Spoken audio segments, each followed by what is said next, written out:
નમસ્કાર દર્શક મિત્રો, ગુજરાત ન્યૂઝમાં આપનું સ્વાગત છે અને ડે સ્પેશિયલ કાર્યક્રમમાં હું છું આપની સાથે માલવી। ડે સ્પેશિયલ કાર્યક્રમનો આજનો જે વિષય છે લગ્ન વિચ્છેદ અને નવો વડા, કારણ કે ગુજરાત હાઈકોર્ટ દ્વારા એક ઐતિહાસિક ચુકાદો આપવામાં આવ્યો છે છૂટાછેડા મામલે, એટલે કે હવે છૂટાછેડા લેનારાઓ લોકો માટે આ ઐતિહાસિક નિર્ણય કહી શકાય, કારણ કે અત્યાર સુધી એવું હતું કે જે છૂટાછેડાની પ્રક્રિયા હતી એ કહેવાય ને કે ઝડપી નહોતી, પરંતુ હવે જે આ ઐતિહાસિક ચુકાદો લેવામાં આવ્યો છે ત્યારબાદ હવે છૂટાછેડાની જે પ્રક્રિયા છે તે ઝડપી બનશે।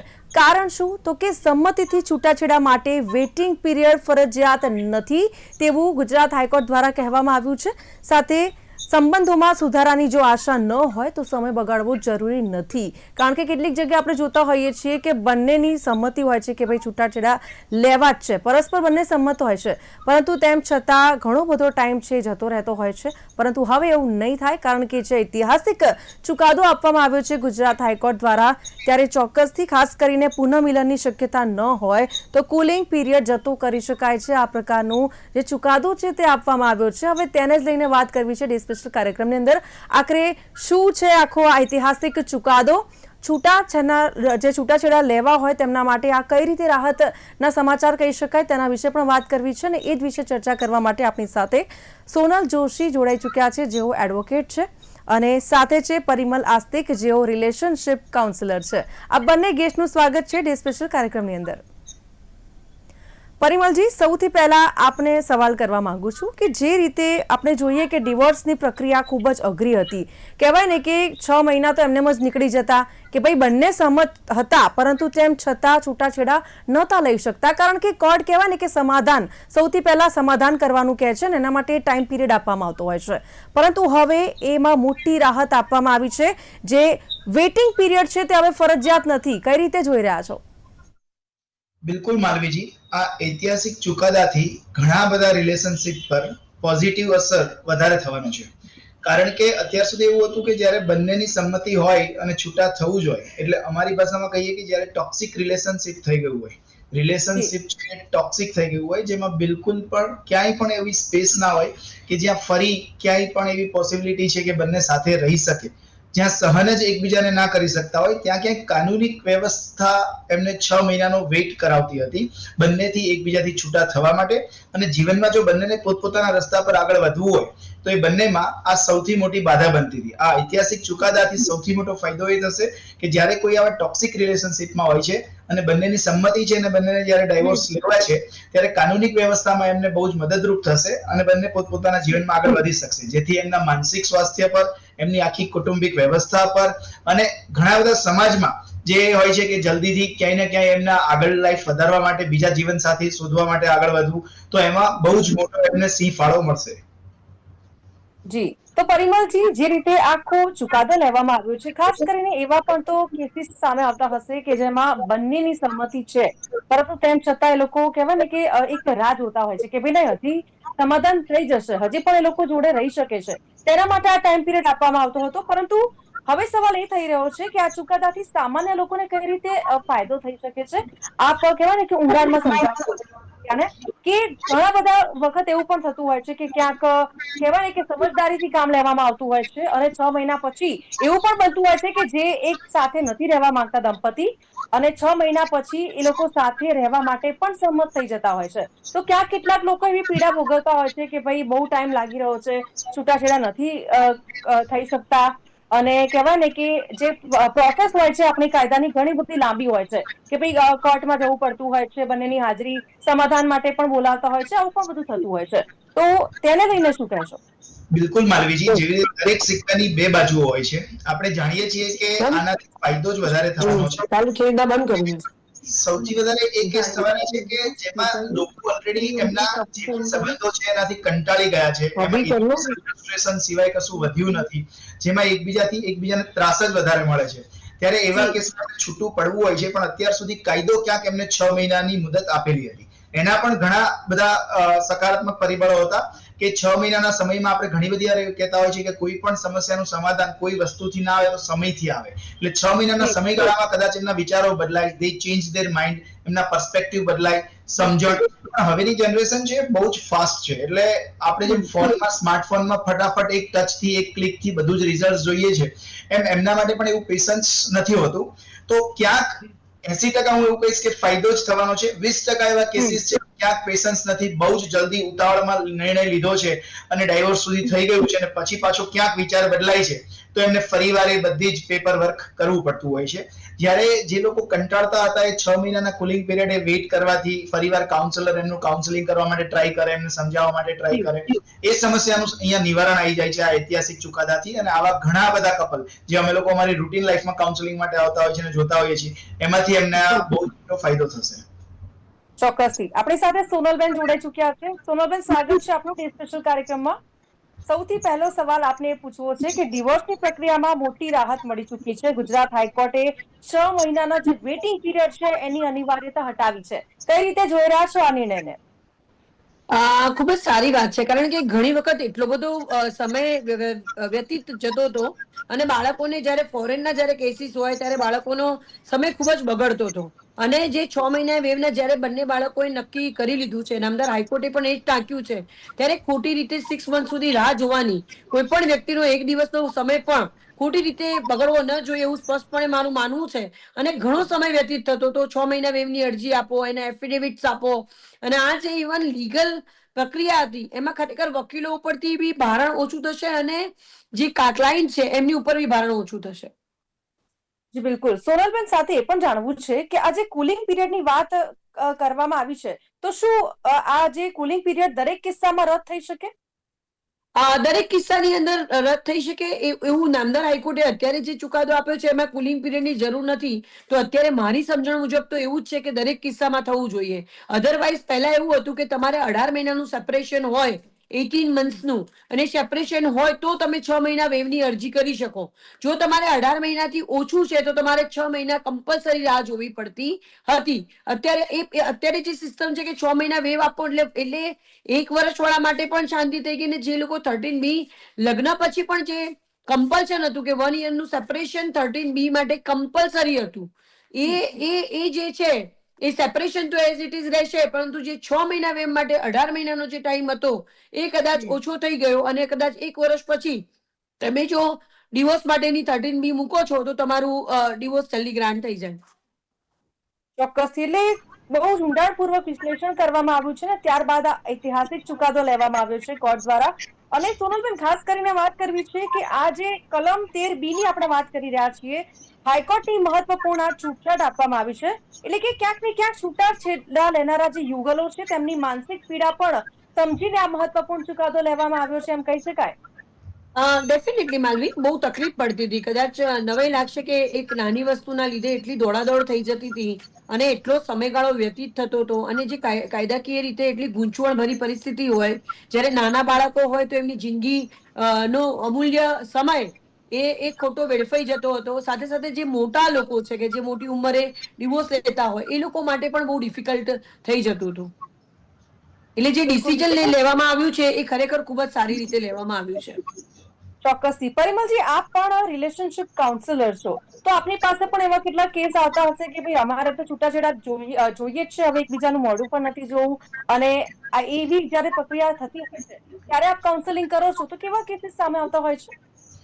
બિલકુલ માલવીજી, જેમ મેં આપને વાત કરી અને સિમ્પલ અમે ટોક્સિક રિલેશનશિપ કહેતા હોય છે, જેમાં એકબીજાનું સાથે રહેવું તો બહુ દૂરની વાત છે, કોઈ એક સમય માટે આપણે જેમ એક ચર્ચા કરવા માટે જોડાયા હોય તો એ એક ચર્ચામાં કોઈ એવો મેળ બેસતો જ ના હોય. કોઈના વિચાર, એમની લાગણી, એમનું વર્તન ત્રણેય એકદમ વિપરીત હોય છે.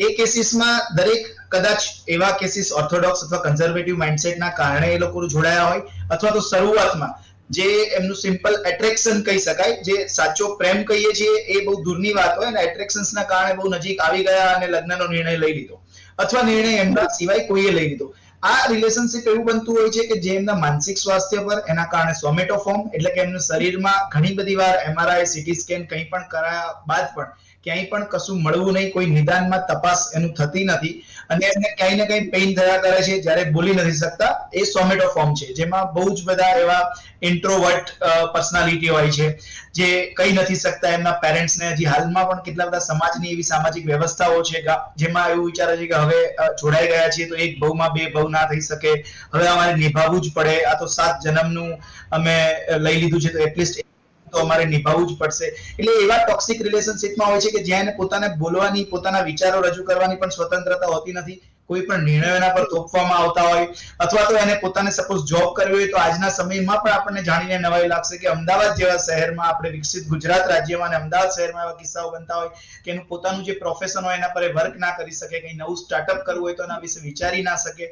આવા કિસ્સાઓ જ્યારે સામે આવતા હોય છે ત્યારે એમને ક્યાંક ને ક્યાંક સમાજની મર્યાદાઓ, ક્યાંક ને ક્યાંક પરિવાર, એમના મમ્મી પપ્પાની ચિંતા, એમની કોઈને કોઈ બીમારી, ડાયાબિટીસ, બીપી જેવી જેના પર વિપરીત અસર થશે, આવું સમજીને મોટાભાગે દીકરીઓ એવું ચલાવવાની કોશિશ કરતી હોય છે. અને અગેન ડાયવોર્સમાં જાય તો ઘણા બધા એવી સલાહ આપતા હોય છે કે આના કરતા મનમેળ કરી લેવાય અને બીજે કરો તો પણ બધી જગ્યાએ આવું જ છે, કાગડા કાળા જ છે. એટલે એમનું એવું કાઉન્સેલિંગ કરવામાં આવતું હોય કે જાણે હવે તમારી પાસે જે છે ચલાયા વગર તમારી પાસે કોઈ ઓપ્શન જ નથી. એટલે ત્યારથી જ એમનું માનસિક સ્વાસ્થ્ય વિચારો કે એમની ક્રિએટિવિટી તો ઝીરોની માઇનસમાં જઈ રહી છે. એમની રૂટીન લાઈફ એમને કેવી રીતે જીવવી એ પણ સફોકેટ થઈ રહ્યું છે. જેમ કોઈ પોલિથીન બેગ આપણા મોઢા પર પેક કરી દેશે અને આપણને જે ફીલ થશે ને એ 24 કલાક એ ગુંગળામણમાં એ સફોકેટ થઈ રહ્યું છે. જ્યારે આવો સરસ ઐતિહાસિક ચુકાદો આવ્યો છે ત્યારે એમાંથી એક ક્વિક નિર્ણય લઈ શકશે. જે આજની જનરેશન એટલી મેચ્યોર છે, ફટાફટ એમને ખબર પડી રહી છે મારી લાઇક્સ શું છે, ડિસલાઇક્સ શું છે, કેવું મારું પાર્ટનર હોવું જોઈએ.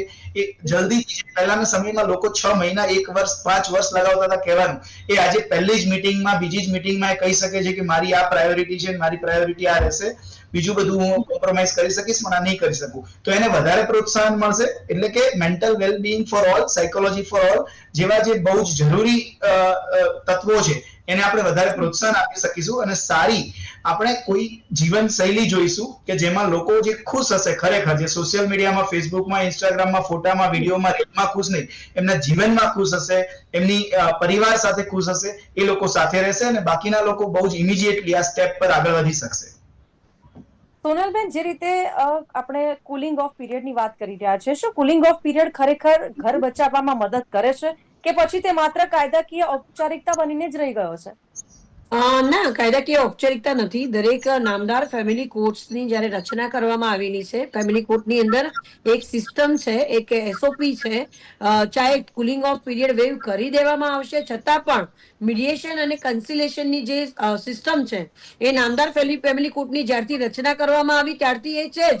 અને ત્યાં કાઉન્સિલિંગ અને કન્સિલેશન કરવામાં આવે છે. અને જે પણ ત્યાં કન્સિલેટર અથવા તો કાઉન્સિલિંગ વાળા છે એ લોકોએ પ્રોપર ટ્રેનિંગ લીધેલી છે, ક્યાં તો એમનો એટલો બધો એક્સપિરિયન્સ છે, એ લોકો ત્યાં આગળ કન્સિલેશન અને કાઉન્સેલિંગ કરતા હોય છે.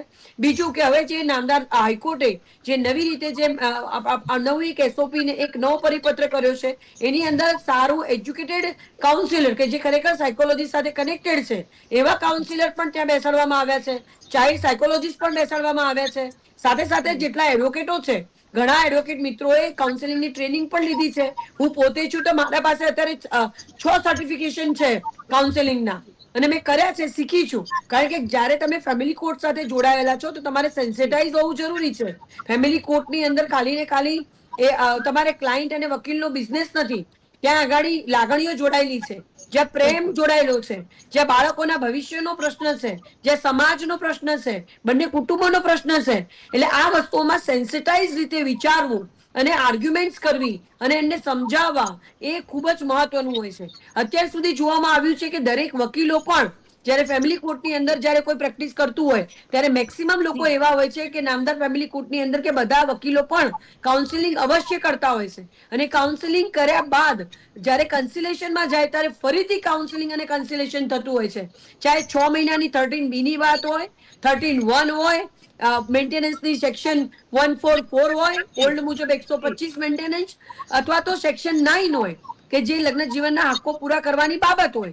દરેક જગ્યા ઉપર જ્યારે ફેમિલી કોર્ટની અંદર જ્યારે પર્ટિક્યુલર વકીલો જે પ્રેક્ટિસ કરી રહ્યા છે અને જે ફેમિલી કોર્ટની પ્રેક્ટિસ ખૂબ જ સેન્સિટાઇઝ થઈને ઇવન દરેક એડવોકેટ જે ક્રિમિનલ રીતે પણ ફેમિલી સાથે જોડાયેલો હોય છે, કે જેનામાં 498 આવે છે, ડોમેસ્ટિક વાયલન્સ આવે છે, એ ખૂબ જ સેન્સિટાઇઝ થઈને કોઈ પણ એડવોકેટ હોય ખૂબ જ સારામાં સારું કાઉન્સેલિંગ અને મીડિયેશન કરતો હોય છે જ્યારે સંબંધોની વાત આવતી હોય છે. એટલે ક્યાંય ને ક્યાંય જે સમય ઓછો કર્યો છે એની કોઈ પણ નેગેટિવ ઇફેક્ટ ક્યારે પણ લગ્ન જે સંબંધો બચાવવાની વાત છે એની ઉપર નહીં પડે.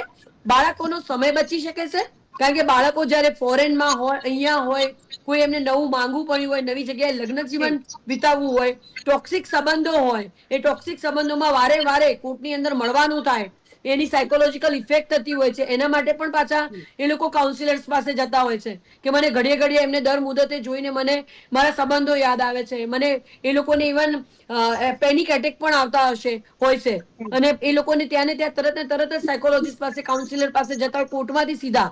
એવા પણ કિસ્સા મેં જોયેલા છે કે જ્યારે ખૂબ જ લવ મેરેજ હોય, એક્સ્ટ્રા મેરિટલ અફેરમાં કોઈ વ્યક્તિ વધી ગયું હોય, 13B મૂકી છે, અને જ્યારે આવી રીતે 6 મહિના, બેન જલ્દી પૂરું કરો, મારે આ સંબંધમાં રહેવું જ નથી, એવી રીતની લોકોની માંગણી હોય છે કે અમને 2 મહિનામાં અંદર છૂટા કરો. પણ અગર આ 6 મહિનાનો પીરિયડ, કુલિંગ પીરિયડ કાઢશે તો લોકોનો સમયનો જે વેડફાઈ રહ્યો છે સમય બચશે, અને ખાસ કરીને 3 મહિનાની અંદર આ બધી જ પ્રોસિજર છે પતી જાય તો બધા માટે સારું છે. માલવી.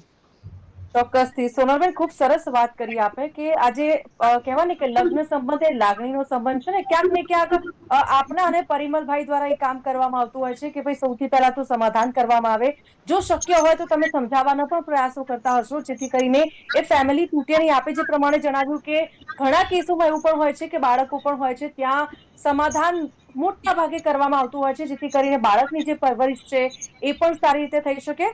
ખાસ કરીને એ પણ જાણવું છે સોનલબેન કે શું સુપ્રીમ કોર્ટે આર્ટિકલ 142 હેઠળ આપેલી સત્તા મુજબ જો લગ્ન સંપૂર્ણપણે તૂટી ગયા હોય તો આ સમયગાળો રદ કરવો યોગ્ય છે? ડેફિનેટલી એ જ કીધું છે કે જ્યારે લગ્ન સંપૂર્ણપણે રદ, એટલે જ્યારે 13B મૂકવામાં આવે છે એની પહેલા તો બંને વચ્ચે જે પણ શક્યતાઓ છે એ નકારી દીધેલી હોય છે, અને છતાં પણ નામદાર ફેમિલી કોર્ટ છે એની પોતાની એક અલગ પ્રોસિજર મુજબ એ પોતે કન્સિલેશનમાં મૂકે છે. એટલે આ જે છે એ ડબલ વખત થઈ ગયું છે. જ્યારે કોઈ પણ વ્યક્તિ, કોઈ પણ કપલ જ્યારે 13B મૂકવામાં આવે છે તો એનો મતલબ એવું કે ભાઈ સંબંધોમાં કોઈ જીવ જ રહ્યો નથી, આ સંબંધ તૂટવાનો જ છે, ત્યારે 13B ની પિટિશન ડ્રાફ્ટ થતી હોય છે. જ્યારે કોઈ પણ એક વ્યક્તિ ડિવોર્સ આપવા નથી માંગતો ત્યારે તો 13-1 થાય જ છે, અને 13-1 ની અંદર પણ લોકો અત્યારે 10-10 વર્ષ, 15-15 વર્ષ સુધી રાહ જોઈ રહ્યા છે, કારણ કે નીચલી કોર્ટે અગર ડિવોર્સ ગ્રાન્ટ કર્યા છે તો એ પણ ખોટું છે. માલવી, એમાં પણ નામદાર કોર્ટે કશું કરવું જોઈએ કે આટલા વખતનો સેપરેશનનો પીરિયડ છે તો એ લોકોને પણ હાઈકોર્ટે પણ ઓટોમેટિક ડિવોર્સ ગ્રાન્ટ કરવા જોઈએ. એવી પરિસ્થિતિનું નિર્માણ થયેલું છે. જી જી પરિમલભાઈ, જે રીતે આપ પણ કાઉન્સેલિંગ કરો છો, સોનલભાઈ પણ કાઉન્સેલિંગ કરે છે, પરંતુ પરિમલભાઈ જે રીતે સંબંધો છે ને, કહેવાય ને કે નાનામાં નાની કહેવાય ને કે નોકઝોક થતી હોય છે ને ત્યારબાદ મોટું સ્વરૂપ લઈ લેતા હોય છે, એવા પણ કેસીસ આપની સમક્ષ આવતા હશે. પરંતુ ક્યાંક એવા ગૂંચવાયેલા કેસીસ તમે જુઓ કે ઘરેલું હિંસા હોય કે અત્યંત કડવાશ હોય તો પણ એ કિસ્સામાં 6 મહિનાની રાહ જોઈએ તો તાર્કિક ગણાય? બિલકુલ તાર્કિક ના ગણાય. એનું કોઈ જ લોજિક નથી એના પાછળ, કારણ કે જ્યારે એમણે એ નક્કી કરી જ લીધું છે કે હવે એમનાથી છૂટા પડવા સિવાય બીજો કોઈ ઓપ્શન જ નથી. મને એવું લાગે છે કે કદાચ આ જ્યારે પણ 6 મહિનાનો વિચાર આવેલો હશે એ જ સમયનો હશે કે કોઈ ક્ષણિક ગુસ્સાના કારણે, કોઈ નાના મતભેદના કારણે, થોડી ના સમજના કારણે ઉતાવળમાં નિર્ણય ના લઈ લે, એના માટે કદાચ એ સમયે 6 મહિનાનું કુલિંગ પીરિયડ આવું કંઈ વિચારવામાં આવ્યું હશે, આવું હું સમજુ છું. પરંતુ આજનો સમય એટલો ફાસ્ટ છે, અને બીજું કે આજે 10મા ધોરણમાં ભણતા વિદ્યાર્થીઓ એટલે 15 વર્ષ આસપાસના યુવાન અને યુવતીઓ પણ એટલા મેચ્યોર છે કે મોટા ભાગનું એમને ખ્યાલ આવે છે કે મારે કયા ફ્રેન્ડ સાથે મને સેટ થઈ છે, કોની સાથે મને સેટ નથી થઈ રહ્યું, એમના કઝિન બ્રધર સિસ્ટર્સ કોની સાથે મારું સેટ થઈ છે, કોના સાથે મારે ફોર્માલિટી કરવાનું છે. તમે આજના જો આપણી કમ્પેરમાં આજની જનરેશનમાં એ લોકોને બહુ સારી રીતે ખબર પડે છે કે આ લોકો સાથે મારે હાઈ હેલ્લો કરી લેવાનું છે, આમના સાથે મારે વધારે ટાઈમ સ્પેન્ડ કરવું મને ગમે છે. એટલે આજે તમે એવું વિચારો કે કોઈ બી 20 વર્ષ પછીના વ્યક્તિઓ એમના પોતાના સંબંધમાં એક બહુ જ સારા પર્સનાલિટી આઈડેન્ટિફિકેશન, આમ તો કેવું હોય છે કે પર્સનાલિટી એસેસમેન્ટ એ સાયકોલોજીસ્ટનું કામ છે, પણ આજે પર્સનાલિટી એસેસમેન્ટ સ્કિલ લોકોની ઓટોમેટિકલી એટલી સરસ ડેવલપ થઈ છે, જેમાં ક્યારેક ક્યાંક ને ક્યાંક અંજાઈ પણ જતા હોય છે. કોઈ બહુ સરસ બોલે છે, કોઈ બહુ સરસ ક્યાંક એમની પર્સનાલિટી રેપો બનાવે છે, તો લોકો અંજાઈ જતા હોય છે, રિલેશનશિપમાં પડતા હોય છે, અને પછી મેરેજ સુધી પહોંચે છે, નથી પહોંચતા, અને અલગ અલગ જગ્યાએ એમને અંજામ આપવામાં આવે છે એમના રિલેશનશિપને. પણ જે આપણે વાત કરી એમાં કોઈ જ તર્ક નથી કે 6 મહિના સુધી હવેના સમયમાં એ વેઇટિંગ પીરિયડ રાખો, કારણ કે 6 મહિનામાં જેમ સોનલબેને વાત કરી, ઘણા બધા લોકોની વિઝાની પ્રોસેસ ચાલતી હોય, કોઈ ત્યાંથી આવ્યું હોય, એમની આગળની લાઈફનું એમને આગળ એમની લાઈફ વધારવી હોય, કોઈ બીજા લાઈફ પાર્ટનર સાથે વધારવી હોય, કે એમને પોતાના કરિયરમાં આગળ વધવું હોય ક્યાંય પણ, તો એ 6 મહિના એમના માટે કાનૂની કાર્યવાહી કરવા માટે ક્યાંય ને ક્યાંય સ્ટેજ એવું છે કે 6 મહિના પછી હવે મારી આ ગાડી અથવા મારો આ કેસ આગળ ચાલશે. જ્યારે આ ઐતિહાસિક ચુકાદાથી આવા બધા કેસીસ બહુ ફાસ્ટ બનશે, અને એ લોકોને એક મેન્ટલી એક એવું લાગશે કે હવે એ હળવા થયા, આ ટોક્સિક રિલેશનશિપમાંથી છૂટ્યા, કારણ કે બંનેની સંમતિ છે, પણ હજી પણ ક્યાંક ને ક્યાંક સામાજિક રીતે તો બંને જોડાયેલા જ છે. એટલે ઘણી બધી વાર એવા કેસીસ આવતા હોય કે બંને બોલતા નથી, તો બી પેલો ભાઈ હેપી બર્થડે ના ફોટોઝ પોસ્ટ કરે છે, અને એનિવર્સરી ના ફોટોઝ પોસ્ટ કરે છે, અને ક્યાંય ને ક્યાંય ઇમોશનલી અને લીગલી હજી એ બંને પતિ પત્ની છે, એટલે ક્યાંય કાયદો પણ લિમિટ પોતાની ધરાવે છે કે કોઈ એક્શન લઈ શકે. તો આવા કેસીસમાં એ લેવલ સુધી પહોંચી ગયું હોય કે એક સેકન્ડ એને સહન ના કરી શકે, અને સામેનો કેસ હોય, સામેનું પાત્ર હોય, એનું સોશિયલ મીડિયા પર બહુ જ વધારે પડતું વોર્મ્થ બતાવ્યા કરે છે.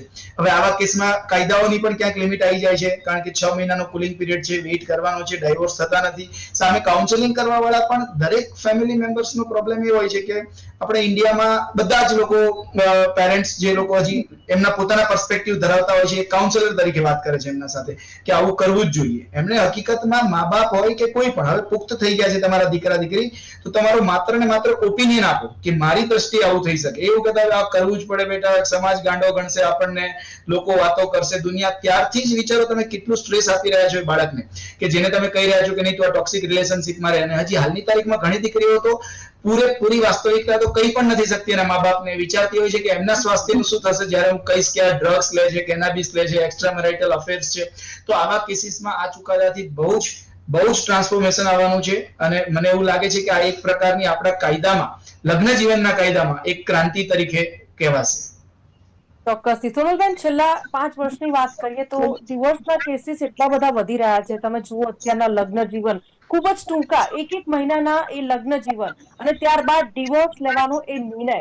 અને ખરેખર જો આ પ્રકારનું જે ઐતિહાસિક ચુકાદો માનવામાં આવી રહ્યો છે, અને ઘણી વખત કહેવાય ને કે અત્યારની જે જનરેશન છે તેમને સંયમ બિલકુલ નથી, સહનશક્તિ બિલકુલ નથી, તેવું પણ કહી શકાય. કારણ કે ઘણા બધા કેસીસ એવા સામે આવતા હોય છે કે લગ્નને માત્ર 1 મહિનો, 2 મહિનો, 6 મહિના થયા હોય છે, અને આ પ્રકારનો નિર્ણય પણ લેવામાં આવતો હોય છે. ત્યારે એ લોકો માટે ક્યાં ફાયદાકારક બનશે આ નિર્ણય? ના, એ માટે નહીં બને, કારણ કે આ જે છે એ 6 મહિના કુલિંગનો 13B ની વાત છે. સેપરેશનનો જે નિયમ હતો એ તો કમ્પલસરી છે જ, કે તમારે લગ્ન કર્યાને 1 વર્ષનું સેપરેશન તો જોઈએ જ છે. પરંતુ એમાં પણ જો ચેન્જીસ આવે તો ખૂબ સારી વાત છે, કારણ કે ઘણી વખત ભાગીને લગ્ન કર્યા હોય છે, ત્યારે બંને જણા બહાર જ કેફેમાં મળ્યા, બહાર મળ્યા, લવી ડબી કર્યું, અને પછી જ્યારે એકબીજાના ઘરે જવાની વાત આવે છે, અને ત્યારે દીકરી ઘરે જઈને બીજા ત્રીજા દિવસથી જેમ કે મને ફાવતું નથી, અને તરત જ પરત પોતાના માતા પિતાના ઘરે વળી જતી હોય છે.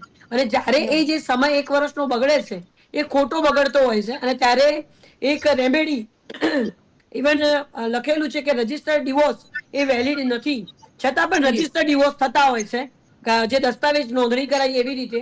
નોટરાઇઝ ડિવોર્સને તો કેન્સલ કરી દેવામાં આવ્યા છે, પરંતુ આવી એક રેમેડી કરવી પડતી હોય છે.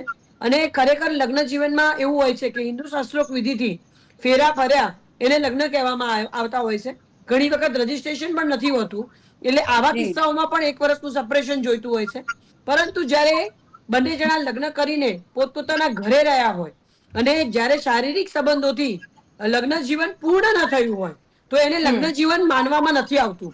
એટલે એ લગ્ન જીવનને નલ એન્ડ વોઇડ કરવા માટેની અરજી જ્યારે વર્ષની હોય, વર્ષ ના થયું હોય સેપરેશનનું, તો આવી રીતે પણ અરજી, લગ્ન રદબાતલ કરવાની અરજી પણ આપણે નામદાર કોર્ટમાં કરી શકતા હોઈએ છીએ. એટલે જે સેપરેશનનો પીરિયડ હતો એ એઝ ઇટ ઇઝ છે, પરંતુ 1 યર થી વધારે માટે 18 મહિનાનો જે સેપરેશનનો પીરિયડ હોય, અને તો જ તમે 6 મહિના વેવની અરજી કરી શકો. તો આ માટે આ ચુકાદો જે આવ્યો છે આજે, એ ખરેખર સારો રહેશે કે 1 યરનું સેપરેશન પછી તમારે કુલિંગ ઓફની તમારે પિટિશન કરવાની જરૂર નથી. તમે તરત જ તમે વેવ માટે એલિજિબલ થઈ જાઓ છો. યસ. ચોક્કસથી આપણે અહીંયા ચર્ચાની સમાપ્તિ કરીએ છીએ. થેન્ક યુ વેરી મચ સોનલબેન અને પરિમલજી, આ બંનેનો ખૂબ ખૂબ આભાર. આપ કાર્યક્રમમાં જોડાયા એ બદલ આપનો ખૂબ ખૂબ આભાર. Thank you very much. તો છૂટાછેડા મામલે હવે ગુજરાત હાઈકોર્ટ દ્વારા ઐતિહાસિક ચુકાદો લેવામાં આવ્યો છે, જેનાથી ઘણા બધા જે દંપતીઓ છે જે છૂટાછેડા લેવા માંગે છે તેમના માટે આ રાહતના સમાચાર કહી શકાય, કારણ કે હવે જે કુલિંગ પીરિયડ કહીએ છીએ એ કુલિંગ પીરિયડમાં રાહત આપવામાં આવી છે. 6 મહિના સુધી એ જે વેઇટિંગ પીરિયડ છે એ ફરજિયાત નથી તેવું પણ હાઈકોર્ટ દ્વારા સ્પષ્ટ કહી દેવામાં આવ્યું છે. એટલે ક્યાંક ને ક્યાંક કેટલાક જે છૂટાછેડા લેનારા લોકો છે તેમના માટે આ રાહતના સમાચાર કહી શકાય. તો હાલ ડે સ્પેશિયલ કાર્યક્રમમાં બસ આટલું જ. ફરીથી મળીશું નવા વિષય સાથે. અત્યારે મને આપશો રજા. નમસ્કાર.